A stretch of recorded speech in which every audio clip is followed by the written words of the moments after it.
आज हम पढ़ने वाले हैं हिंदी व्याकरण के उपसर्ग के बारे में।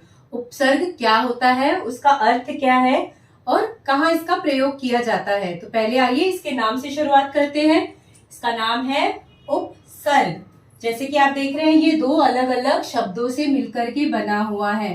पहला शब्द है उप और दूसरा शब्द है सर्ग। तो यहाँ पे उप का अर्थ क्या है, देखिए उप का अर्थ है समीप या पास, और सर्ग का क्या अर्थ है, सर्ग का अर्थ है रचना।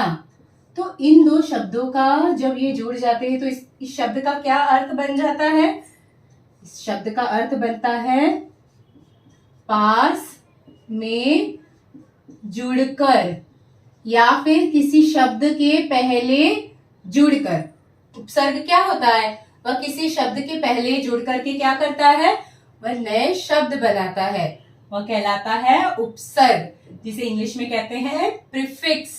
तो आज हम उपसर्ग के बारे में पढ़ेंगे, उसके प्रकार के बारे में पढ़ेंगे। तो पहले उपसर्ग की परिभाषा क्या है, आइए देख लेते हैं।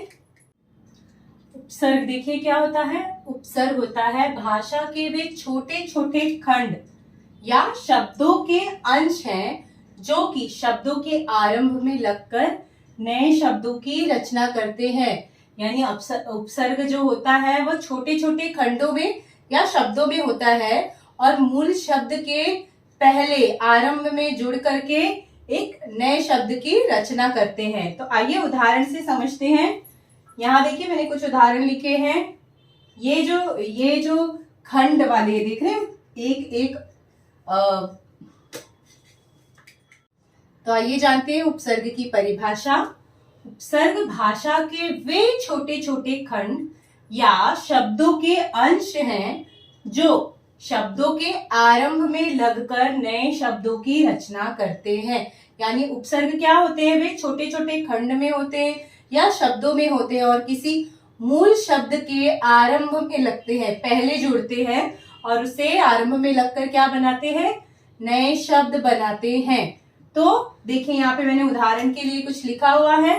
अब इसमें देखिए ये पहले लिखा हुआ है ये उपसर्ग है, वी आ कु पर, ये उपसर्ग है और ये है हमारे मूल शब्द। यानी इन शब्दों को हम देखिए देश, मरण, पुत्र, दादा, ये मूल शब्द है और उपसर्ग और ये मूल शब्द मिलकर के क्या बनते हैं, बनते हैं नए शब्द।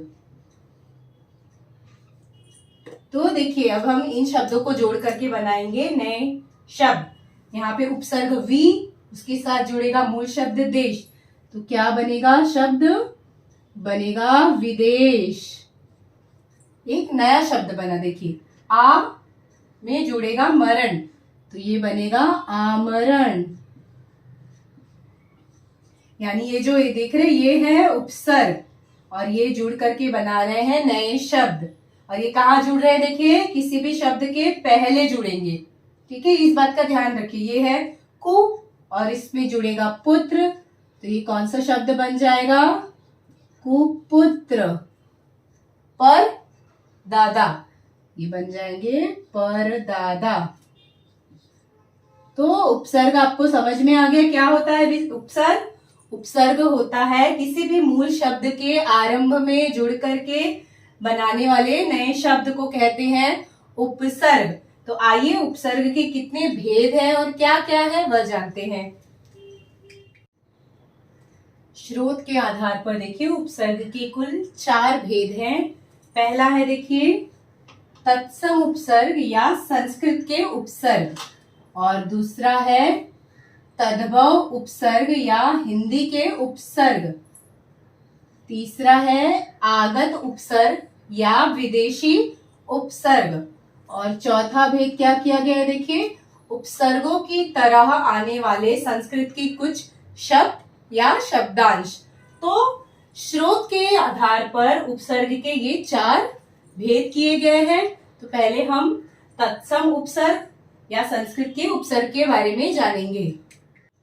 पहला देखिए तत्सम उपसर्ग या संस्कृत के उपसर्ग। तो आइए जानते हैं क्या होता है।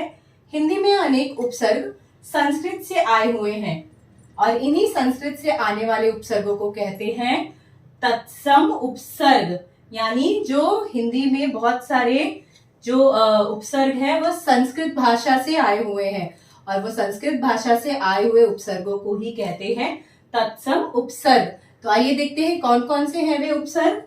अति, अधि, अनु, अप, अभि, अव, आ, उत, उप, परा, परि, प्र, प्रति, वि, सम, सु इत्यादि। यानी ये जो सारे हैं संस्कृत के उपसर्ग है जो कि हिंदी भाषा में आए हुए हैं।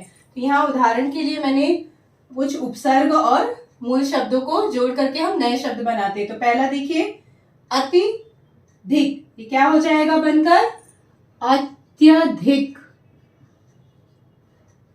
ये है संस्कृत के उपसर्ग से जुड़कर बना हुआ क्या है ये तत्सम उपसर्ग। दूसरा देखिए अधि आदेश, अध्यादेश।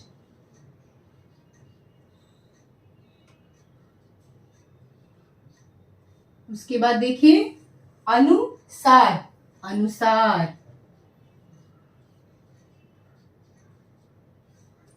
अपमान, अप और मान जुड़ करके बन जाते हैं अपमान।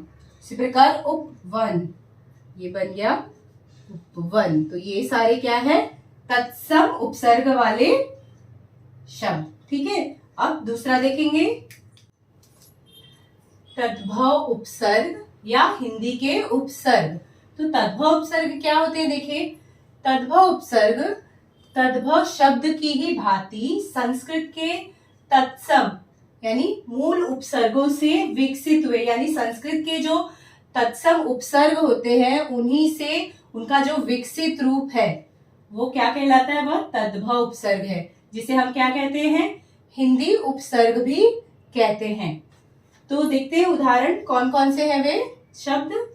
अन, कु, ति, दु, अध, अव, नी, पर, भर, स, बिन।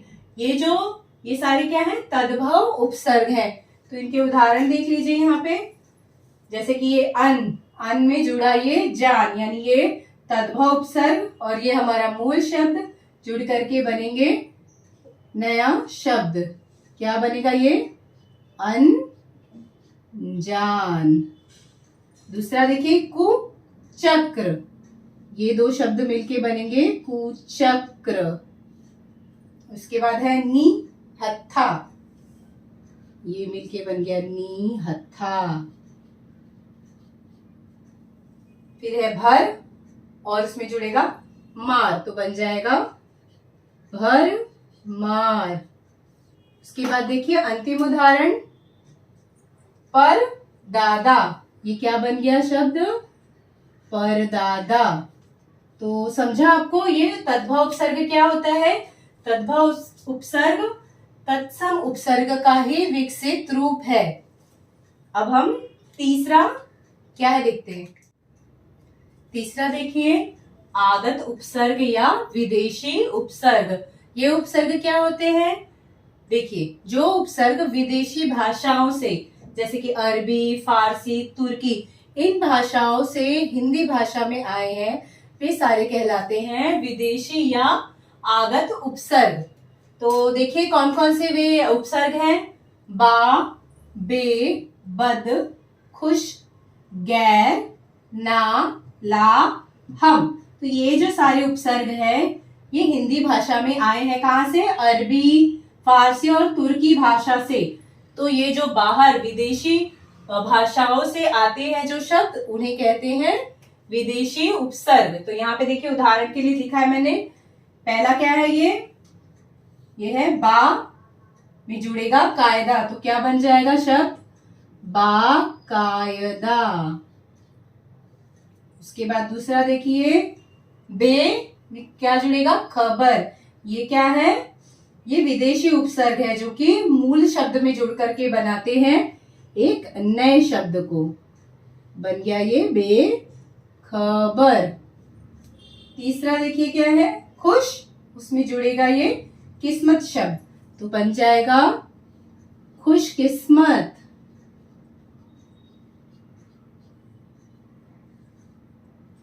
उसके बाद देखिए चौथा गैर, और ये है हाजिर। कौन सा शब्द बनेगा? गैर हाजिर। और ये पांचवा देखिए उदाहरण, ना समझ, बन जाएगा कौन सा शब्द? ना समझ। तो इस प्रकार से देखा आपने विदेशी उपसर्ग क्या है। जो हिंदी भाषाओं में विदेशी भाषाओं से आए हुए जो शब्द होते हैं वो कहलाते हैं आगत उपसर्ग या विदेशी उपसर्ग। चौथा देखिए, उपसर्गों की तरह प्रयोग में आने वाले संस्कृत के कुछ शब्द या शब्दांश।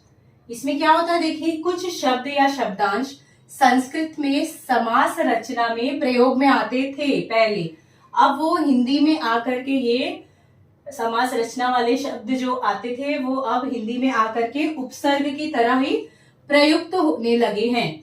तो कौन कौन से हैं वो देखिए, अ, कु, सु, सत, पुनः, चिर, सम, सह और स्व।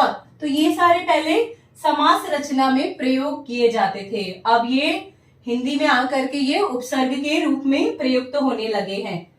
तो क्या है पहला देखिए उदाहरण, सुपुत्र। तो इससे बन गया ये सुपुत्र। स्वदेश, स्वदेश। सहपाठी, सहपाठी। और अंत वाला देखिए समकालीन, समकालीन। तो आप समझे ये क्या है। इसमें पहले क्या होता था, उपसर्गों की तरह, इसके अंदर क्या रहता है, उपसर्गों की तरह प्रयोग में आने वाले संस्कृत के कुछ शब्द या शब्दांश। यानी इसमें पहले जो शब्दांश होते थे संस्कृत में समास रचना के लिए प्रयोग में आते थे, वही हिंदी में आकर के उपसर्गों की तरह प्रयुक्त होने लगे हैं। तो इसके हमने उदाहरण दिए। आज हमने उपसर्ग की परिभाषा जानी। उपसर्ग क्या होता है यह जाना। उपसर्ग होता है छोटे छोटे खंडों में या फिर शब्द के रूप में किसी भी शब्द के पहले आरंभ में जुड़ करके वह एक नया शब्द बनाते हैं। यानी उपसर्ग मूल शब्द में जुड़ करके एक नया शब्द बनाते हैं। उपसर्ग हमेशा ही अर्थ होता है उपसर्गों में, वो बिना अर्थ के नहीं होते और वे स्वतंत्र रूप से प्रयोग किए जाते हैं। और उपसर्ग के कुल 4 भेद है। स्रोत के आधार पर 4 भेद किए गए हैं, तत्सम उपसर्ग, तद्भव उपसर्ग और विदेशी या आगम उपसर्ग, और ये चौथा है उपसर्गों की ही तरह प्रयोग में आने वाले संस्कृत के कुछ शब्द या शब्दांश। धन्यवाद।